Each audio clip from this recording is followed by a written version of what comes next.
Entering the diet swap house this week is serial singleton Superskinny Tiffany Patterson. At 25, she might be petite, but she's carrying the weight of the world on her shoulders. My mum moved to France when I was 19. I suppose we were quite young to be running the household on our own, but luckily as we were growing up she did teach us how to look after ourselves and how to cook. Despite holding down 2 jobs, Tiffany finds time to cook healthy meals for her baby sister and their friends. But Tiff barely eats a child-sized portion, let alone enough for a busy woman. I say she leaves half of it. Always trying to feed everybody else up. Yeah, you need to eat some grub yourself. When she does cook us meals, she does a normal sized portion, but she just won't finish the portion. She'll always leave a little bit and ask for reassurance that she's eaten enough of it. Her minuscule meals leave her running on empty, so she relies on a daily dose of energy drinks to keep her pint-sized frame on the go. Tiffany has had to grow up quickly, but her eating habits have left her with the body of a child.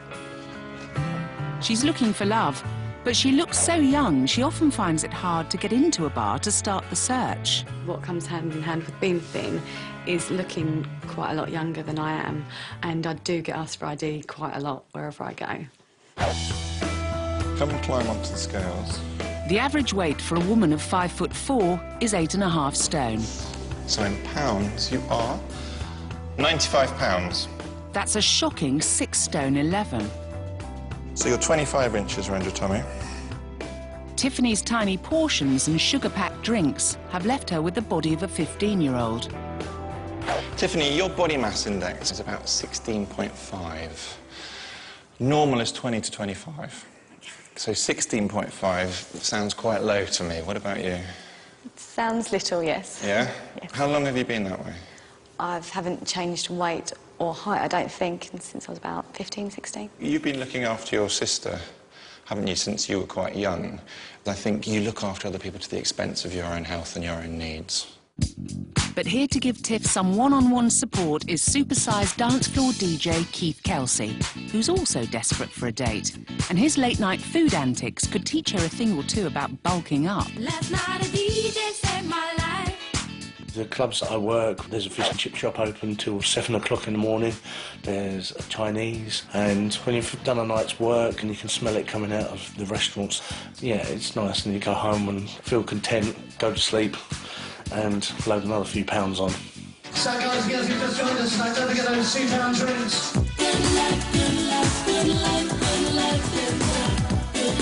DJ Keith's the life and soul of the party, but his irregular eating habits and king-size portions have left him deflated. He might be the mix master, but when it comes to mixing with the ladies... When he's DJing, he is totally different to what he's like when he's not behind the turntables.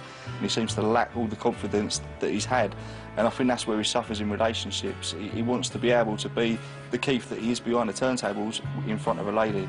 I've been single for a couple of years now. I think weight destroys self-confidence, and I don't like myself, and if I don't like myself, how can anybody else like me? That's how I see it. Come and climb on these. Your average 6-foot bachelor weighs in at 12.5 stone. 415 pounds, we'll call you. That's not far off an almighty 30 stone. I'm going to have to add a little bit. About 5, we'll call you 65 inches around your tummy. Keith's out-of-hours foodathons have ballooned his body. All right, Keith, your body mass index works out at about 56.5. Does that mean anything to you? Yeah, it's really bad. If I tell you a normal is between 20 and 25, you're well over double that. I basically want to get myself put on the right track.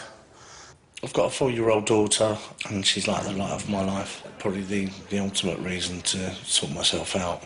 I probably need a thunderbolt, hit me hard, from somebody that I don't know. That's me then, isn't it? That's you. That's what I'm going to do.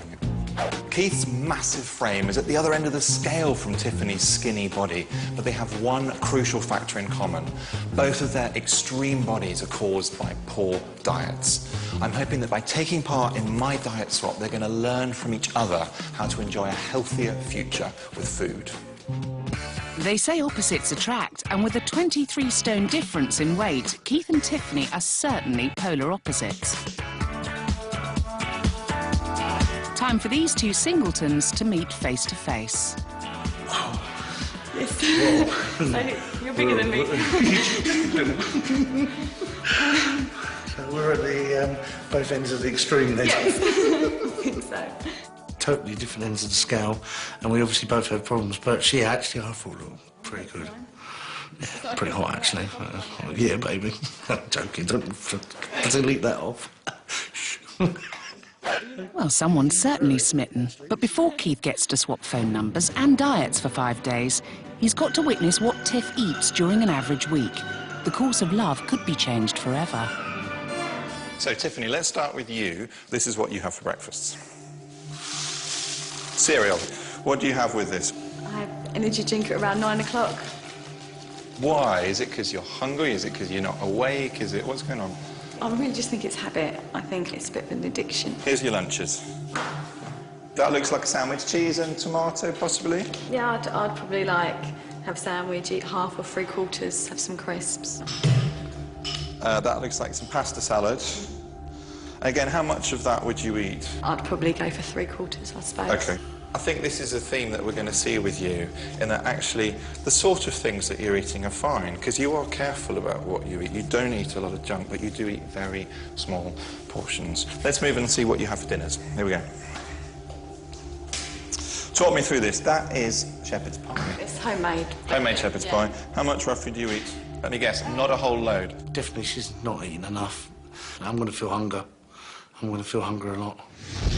An average calorie intake for a woman is 2,000 calories per day. With her hectic lifestyle and an intake of just 1,800, Tiff is under-eating by 1,400 calories per week, making it impossible for her to gain weight. So, Keith, I think it's your turn. Let's have a look at your tube. Wow, cheese on toast. Yeah. How many of those would you have at a time? 4. Let's move on to then lunches. On this salad, you've added 1,000 calories extra in dressings. Fried chicken. Yeah, that's fried chicken. How many calories did she eat roughly a day? Do you remember? 1,800. 1,800. How many calories are in that one meal? Not 1,800, no way. 1,800 calories in that one takeout meal alone. Keith's diet is quite scary. He eats lots of sort of takeaways and lots of bread, lots of stodgy food. I'm not sure how I'm going to fit it in. The average calorie intake for a man is 2,500 calories per day. On his worst days, Keith is devouring a colossal 6,000 calories. That's a whopping overeat of 9.5 days' worth of food every week. Are you starting to see now the things that you're doing that are really doing you a lot of damage? Embarrassing. Right, it's embarrassing for me as well. Fat fighting. Doesn't sound like a lot of fun, but it can be, because today is all about pizza ping pong. And no one loves a crazy food/exercise combination more than my flab fighting females from Newport. We've been following this diet club as they get up to all sorts in the quest to drop a dress size or 2. And here's where the challenge gets interesting.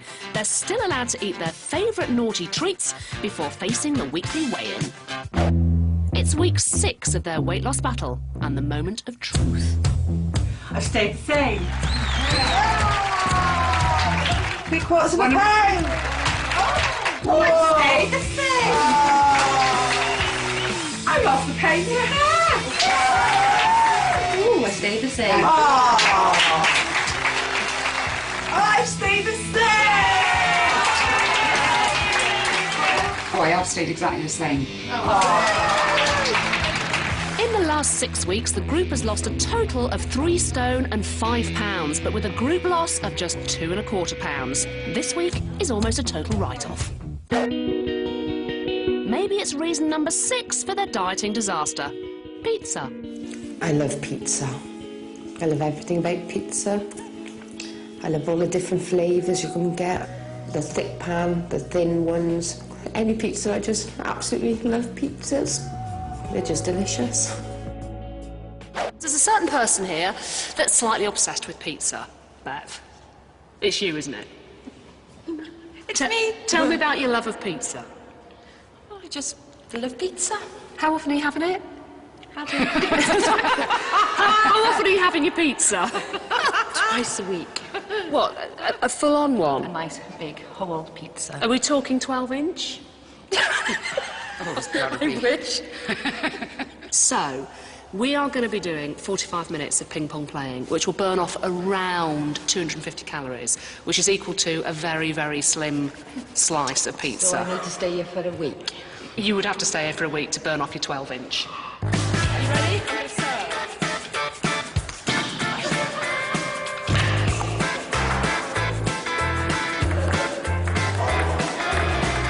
Working off my pizza car, I'll be able to have 2 slices.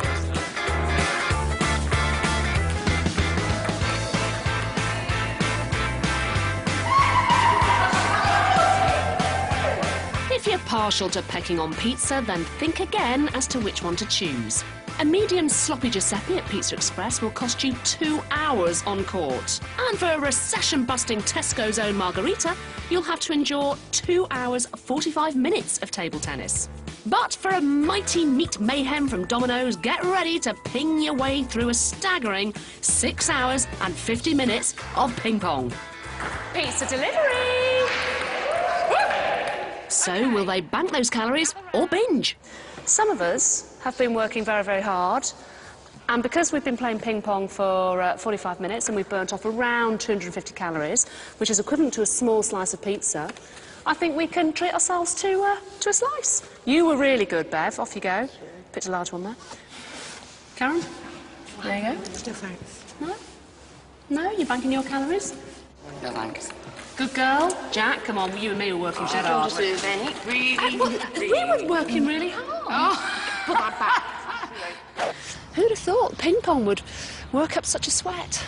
Exercise doesn't have to be conventional. A little bit of racket sport, banter with your mates, slice of pizza. Everyone's a winner. Superskinny singleton Tiffany Patterson has the body of a teenager.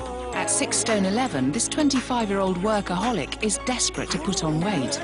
She's swapping diets for 5 days and 5 nights with Supersize DJ 29.5 stone Keith. It's the first night in the feeding clinic, and Keith's got some tips for tiny Tiff on how to cope with his enormous late-night feast of chicken chow mein and prawn crackers. See what's really nice is get one of them and scoop it. Like that? Yeah, like that. That's it. And then teeth over the top and straight in. It's quicker as well, you get more in.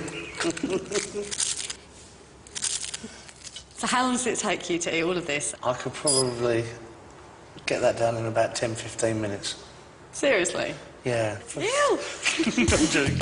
She's mastered the scoop like a pro, but faced with Keith's late-night portion size, Tiffany's struggling. Like 24% of people in the UK, Keith works irregular hours, which means irregular meals. His 4 a.m. pre-bed takeaways are a recipe for disaster. The combination of late-night eating and being too tired to burn off excess calories has left Keith with a wedge of fat around his waist. Keith's diet is sort of generally weird times of the day and night, and early in the morning. I wouldn't be able to eat at those times and then sleep on it. It can't be very healthy for his body. Meanwhile, Keith is done and dusted with his minuscule homemade slither of shepherd's pie. Here we go, last mouthful. Bon voyage.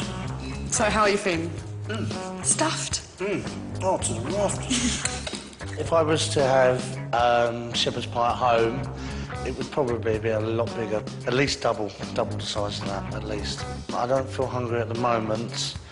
Get the feeling in time that could change quite quickly. Back home, Keith's appetite is out of control. I'm known to sometimes have up to 4 takeaways a week.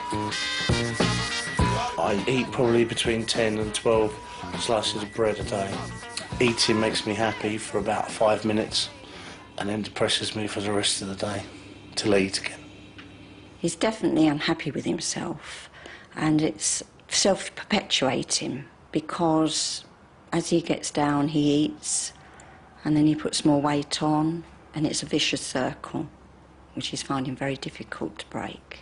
If things are going wrong in my life, then I turn to food to make me feel better and make things right, which probably gives me a short-term fix and has given me a long-term problem.